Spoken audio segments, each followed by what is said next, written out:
Look at this. When you rip apart a towering, dripping, perfectly stacked sandwich, you are interacting with a masterpiece of modern convenience. But the origins of this meal have nothing to do with culinary arts.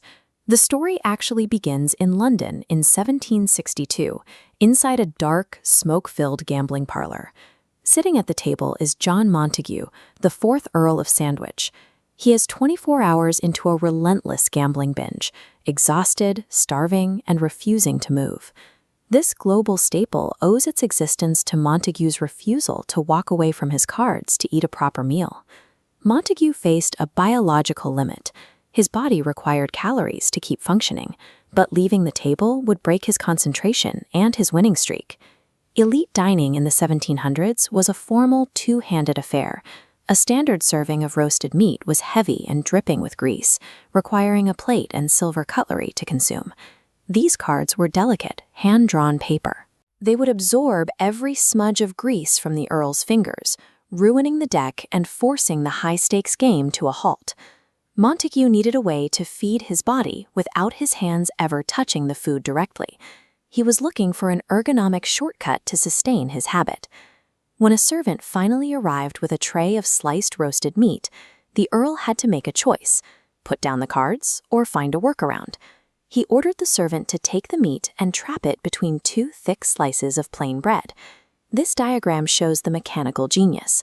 The bread functioned as thermal insulators and edible napkins, shielding the hand from the greasy payload.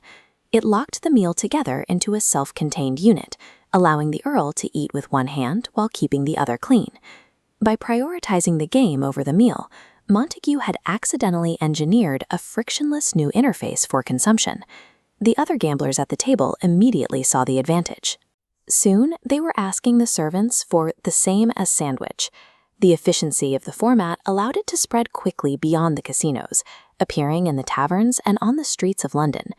Decades later, the Industrial Revolution created a new class of factory workers who faced long shifts and limited time for meal breaks. The sandwich was cheap, portable, and didn't require a table or a plate. It was the ideal fuel for a workforce that couldn't afford to stop moving. A shortcut designed to serve an aristocrat's gambling habit became the primary energy source for the global labor force. The success of the sandwich isn't about the original recipe. It's about its function as an adaptable architectural frame. In the 20th century, this vessel traveled to the Middle East, finding a massive new audience and a new identity in Iran. It took root in the commercial heart of Tehran, appearing in the shops along the Lalezar district and Istanbul Street.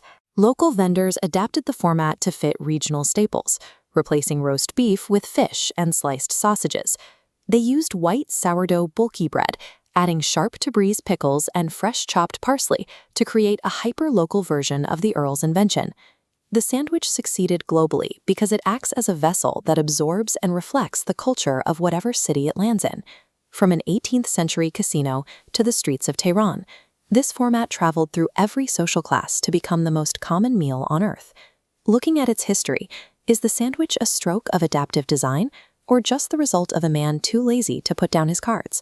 Let us know in the comments. Is this genius or just the ultimate shortcut?